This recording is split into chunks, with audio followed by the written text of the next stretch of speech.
Welcome to my channel cookbook. নমস্কার বন্ধুরা, আজকে আমি আপনাদের বানিয়ে দেখাবো মিক্সড রেড সস পাস্তা।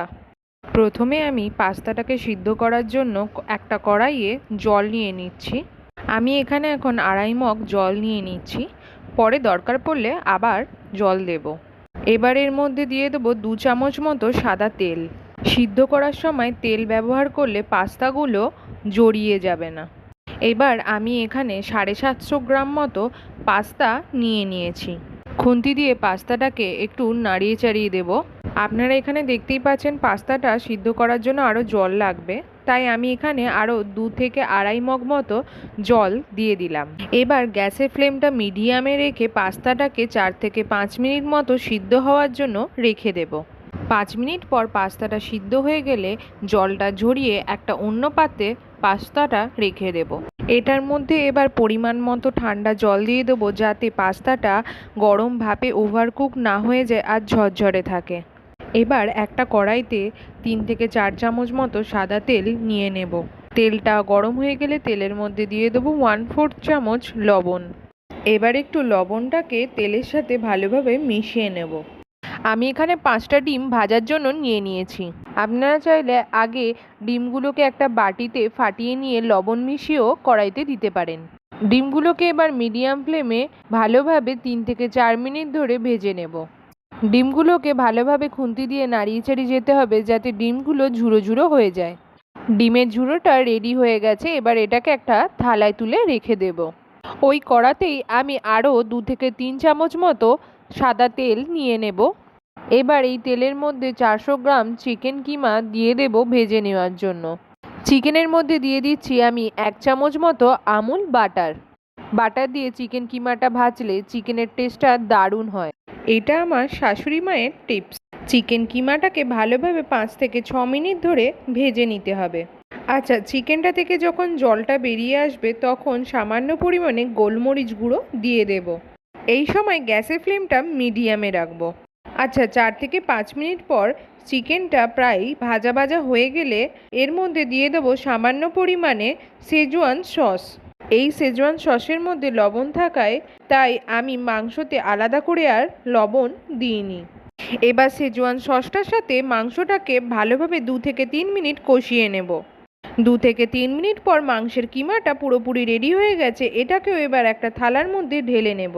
এগুলোকে এবার পরে মিক্সিংয়ের সময় ব্যবহার করব। এখানে আমি সবজি হিসেবে কেটে নিয়েছি আলু, ক্যাপসিকাম, গাজর আর পেঁয়াজ, আর আদা রসুনটাকে গ্রেট করে নিয়েছি। কড়াইয়ের মধ্যে নিয়ে নিচ্ছি 4 থেকে 5 চামচ মতো সাদা তেল। তেলের মধ্যে দিয়ে দিচ্ছি 1/2 চামচ মতো লবণ। তেলের মধ্যে এবার লবণটাকে ভালোভাবে মিশিয়ে নেব। তেলটা গরম হয়ে গেলে এর মধ্যে দিয়ে দেবো গ্রেট করে রাখা আদা আর রসুন। আদা আর রসুনটা 4 থেকে 5 সেকেন্ডের মতো ভালোভাবে ভেজে নেব। আদা আর রসুনটা ভাজা ভাজা হয়ে গেলে দেখবেন হালকা লাল হয়ে এসছে আর খুব সুন্দর একটা গন্ধ বের হচ্ছে। ঠিক এই সময় দিয়ে দিতে হবে কেটে রাখা পেঁয়াজ। আচ্ছা, আমি কিন্তু এখানে 2টো মাঝারি সাইজের পেঁয়াজ কেটে নিয়েছিলাম। পেঁয়াজটা হালকা নরম না হওয়া পর্যন্ত ভাজতে থাকবো। এইবার এর মধ্যে দিয়ে দেবো কেটে রাখা আলু আর গাজরটা। আমি এখানে 2খানা আলু আর 1খানা গাজর কেটে নিয়েছিলাম। 4 থেকে 5 মিনিট ধরে আলু আর গাজরটাকে খুব ভালোভাবে ভেজে নিতে হবে।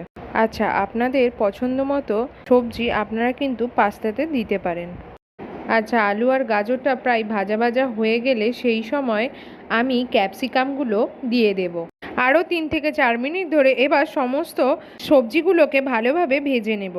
3-4 মিনিট পর আর একবার দেখে নেব সবজিগুলো ভালো করে ভাজা হয়ে গেছে কিনা।